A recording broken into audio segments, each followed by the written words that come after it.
મોરબીમાં રાજકોટમાં કેવી ટિકિટ માટે બગડાટી બોલે હે ભાઈ, કેવો મારો ભારત મહાન દેશ કે સેવા કરવા માટે માણસો આ રીતે એકબીજા સાથે બાજે છે ને આ રીતે લાઈનમાં ઉભા છે. બોલો, એક જણો આવીને કહેશે કે નાના પબ્લિકની સેવા તો હું જ કરીશ, તો બીજો આવીને કહેશે નાના ગટર તો હું જ સાફ કરાવીશ, હું જ રોડ બનાવડાવીશ. એવા મહાન માણસો છે આ બધા મારા દેશના. પણ સાચી વાત સમજો કે આ કોઈ તમારી સેવા માટે નથી. જયારે સાચી વાત સાંભળશો ત્યારે તમારા પગ નીચેથી જમીન ખસકી જશે. સૌથી પહેલા આપણે યુવા નેતાથી ચાલુ કરીએ. એની બધાની પ્રોફાઇલ તમે જોજો કે એને ઇકોનોમિક્સ, પોલિટિક્સ, લો, કોન્સ્ટિટ્યુશનની બાબતમાં ઝીરો નોલેજ છે, પણ એને નેતા બનવું છે. શું કામ? કે ગામની જમીન વેચાઈ ગઈ છે, પૈસા કમાવાની કઈ જરૂર નથી, તો હવે વિસ્તારમાં થોડો દબદબો ક્રિએટ કરવો છે, પોતાની હાઈપ ક્રિએટ કરવી છે, અને પોલીસ સ્ટેશનમાં થોડી ઘણી ઓળખાણ થઈ જાય તો ક્યાંક રોડ વચ્ચે 2-4 લાફા મારી દે ને કોકને તો કઈ બહુ જાજુ થાય નહીં. એને ફોર્ચ્યુનર ની આગળ પાર્ટીનો ઝંડો લગાવીને ફરવાનો મોકો મળે તો.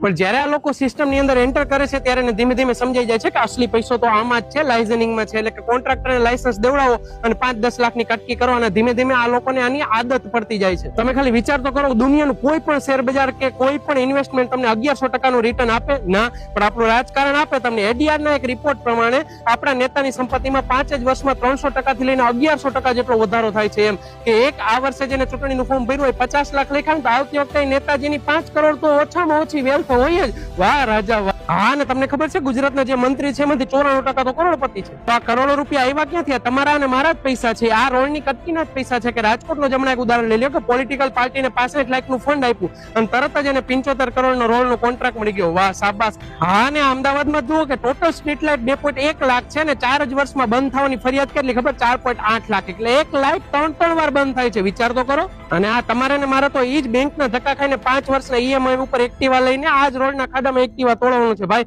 કારણ કે એ લોકોને સ્પેન્ડર માંથી 5 વર્ષમાં ફોર્ચ્યુનર પહોંચવાનું. એટલે કહેવાનું માત્ર એટલું છે કે વોટ દેતા પહેલા એક વખત ઉમેદવારની પ્રોફાઇલ જરૂર ચેક કરજો કે એ શું કરવા માટે આમાં આવ્યો છે અને એનો ગોલ અને એમ શું છે. બાકી આપણાથી બહુ જાજો આમાં ફેરફાર તો થઈ શકે એમ નથી. ફિલહાલ તો આપણે આ કોન્ટેન્ટ થી તમે કામ ચલાવજો અને બને એટલો શેર કરજો જેથી માણસો વધુ ને વધુ જાગૃત થાય.